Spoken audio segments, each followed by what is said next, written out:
Hello, I am Ratnam from Visakhapatnam. I have been teaching English for the past 15 years. I welcome you to the introductory teaching class of mine. Are you preparing for competitive examinations? Are you preparing for interviews?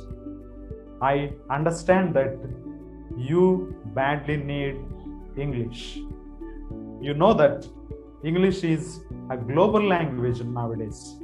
It's a library language and it's a language of opportunities.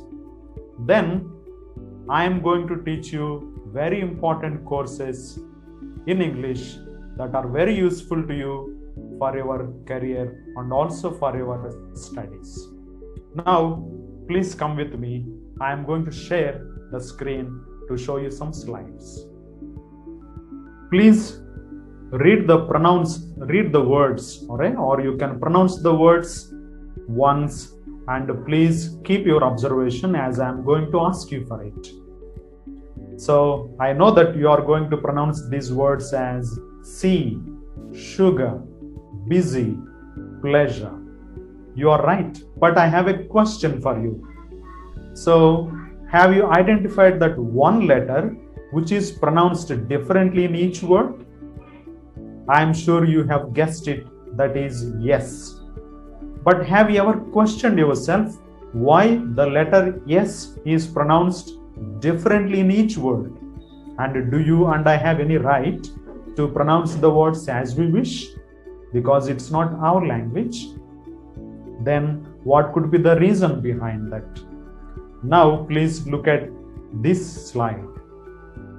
Observe the first pair of words. List, listen. Second pair of words. Palm, pale. Have you got the difference? In the first pair, T is silent. In the second pair, L is silent. Why? There is a reason for that. Okay, can you pronounce these words for me? Okay, let me do it for you. Lieutenant, bouquet, thus, key. Are you wondering why the word QUAY is pronounced like key, KEY? There is a reason for that. That's what I am going to teach you if you join the course. That is spoken English with phonetics, pronunciation.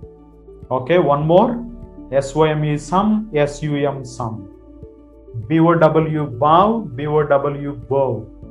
So different spelling but same pronunciation. First pair. Second pair, same spelling but a different pronunciation. You know, first pair, they are called homophones.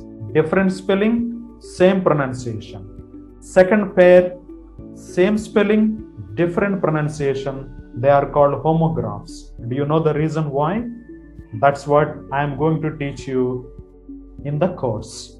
So there are 26 letters in English but 44 sounds, and there is no one-to-one correspondence between the sounds and letters.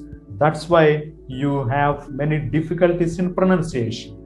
So my course deals with all those things, and I am also going to teach you sounds of English, stress and intonation to make your speech more meaningful and beautiful. Now, have you ever come across ambiguous sentences? See, for example, he went to the market to sell his land along with his wife.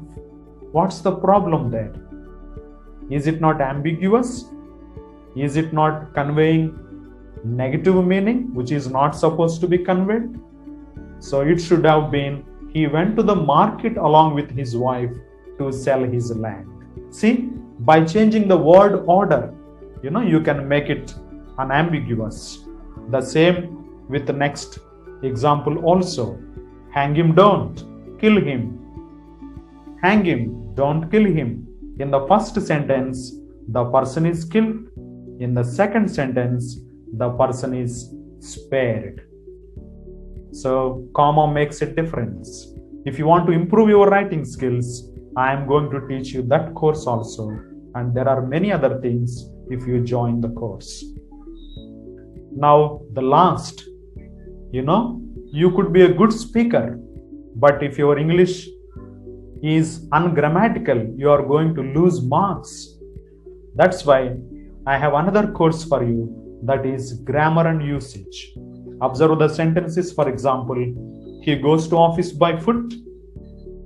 So meaning is conveyed, but it's ungrammatical. The correction could be he goes to office on foot. Second example, she is one of the best student in the class. Meaning is conveyed, but it's ungrammatical. So the correction could be she is one of the best students.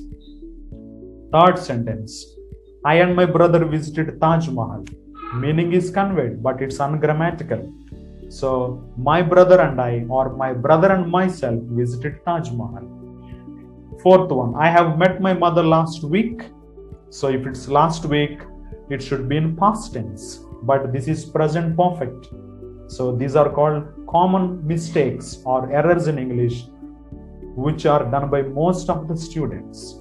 So the correction could be, I met my mother last week.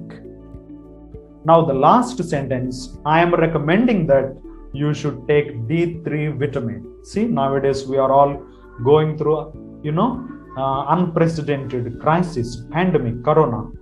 So people are suggested to take D3 to boost their immunity levels. But when you say I am recommending, you are using present continuous, which is ungrammatical. So use present simple. I recommend that you should take D3 vitamin. So as I have already shared with you, English is an international or global language, a library language. That's what you see in my background, full of books and language of opportunities. So hope you will join the course and enrich your English. Thank you.